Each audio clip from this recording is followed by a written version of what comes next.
Oke, yuk kita coba pecahkan teka-teki pekisar ayam di Indonesia.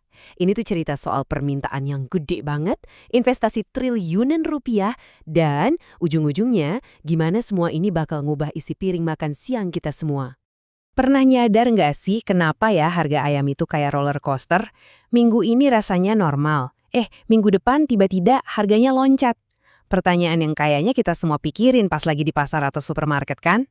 Nah, ternyata di balik naik turunnya harga ayam yang kelihatannya simpel itu, ada dinamika pasar yang wah rumit banget. Dan sebentar lagi ada perubahan super besar yang bakal bikin ceritanya makin seru.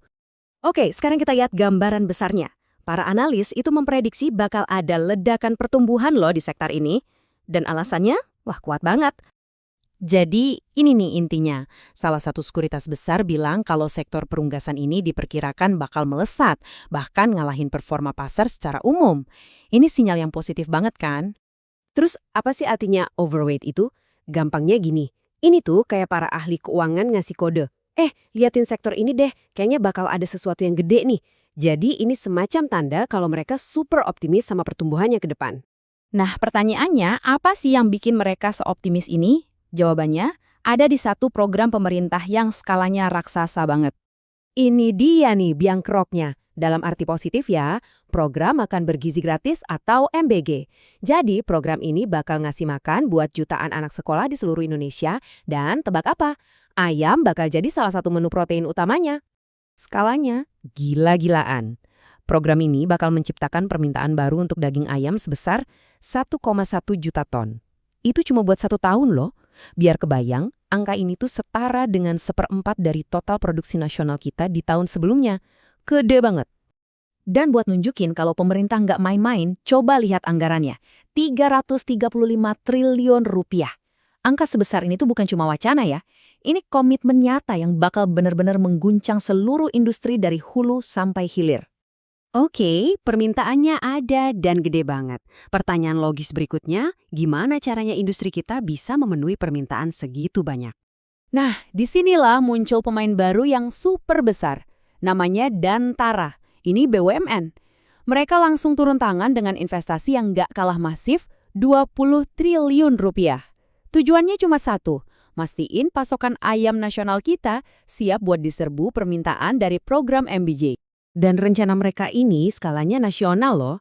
Jadi tujuannya bukan cuma nambahin kandang ayam di Jawa aja, tapi mereka mau bangun kemandirian pangan, khususnya protein, di setiap pulau besar. Dari Sumatera sampai Papua. Ini penting banget buat ngejaga pasokan biar stabil dan merata di mana-mana. Tapi tunggu dulu. Walaupun ceritanya kelihatan bagus banget, kita nggak boleh lupa kalau pasar ayam itu dari sananya emang terkenal ganas, penuh gejolak. Intinya gini, pasar ayam itu emang dasarnya nggak stabil. Siklus produksinya kan cepat banget. Jadi pasokan itu bisa berubah drastis cuma dalam hitungan minggu. Dan kita semua hafal lah polanya. Dekat-dekat lebaran harga pasti meroket. Abis itu langsung anjlok. Ini udah jadi siklus tahunan yang harus dihadapi peternak. Terus ada lagi masalah biaya. Dua komponen utama pakan ayam itu kan jagung sama bungkil kedelai. Nah, pakan ini sendiri bisa makan sampai 75% dari total biaya produksi loh. Jadi bisa bayangin kan, begitu harga jagung atau kedelai naik dikit aja, keuntungan peternak bisa langsung ambles. Nah, terus gimana perusahaan-perusahaan besar ini ngadepin masalah tadi? Tentu mereka nggak tinggal diam. Mereka punya strategi cerdas buat mengamankan bisnis mereka. Kuncinya ada di sini, namanya bisnis hilir. Jadi daripada cuma jual ayam hidup yang harganya naik turun gak jelas, mereka olah dulu ayamnya jadi produk yang punya nilai tambah. Contohnya, ya kayak nugget beku, sosis, atau ayam bumbu siap masak yang sering kita lihat di supermarket. Ini langkah yang strategis banget. Karena dengan jualan produk olahan, perusahaan kayak CPIN atau JPFA itu bisa mengunci harga jual dan keuntungan mereka jadi lebih stabil. Coba deh perhatiin, harga nugget di toko kan nggak naik turun sedramatis harga ayam mentah di pasar kan? Dan buktinya ada di depan mata kita. Coba lihat deh grafik pertumbuhan dari JPFA. Kelihatan kan gimana segmen produk konsumen mereka terus menanjak? Ini nunjukin kalau strategi hilirisasi mereka ini beneran berhasil. Ngasih mereka pendapatan yang jauh lebih stabil. Oke, jadi apa kesimpulan dari semua ini? Yuk kita rangkum poin-poin utamanya. Pada dasarnya kita lagi ngelihat sebuah pasar yang berada di tengah pertarungan yang menarik. Di satu sisi ada peluang emas yang didorong sama program pemerintah dan investasi raksasa. Tapi di sisi lain, resiko klasik pasar ayam, kayak harga pakan yang naik turun dan permintaan musiman, itu masih tetap menghantui. Dan semua ini akhirnya membawa kita ke sebuah pertanyaan yang lebih besar.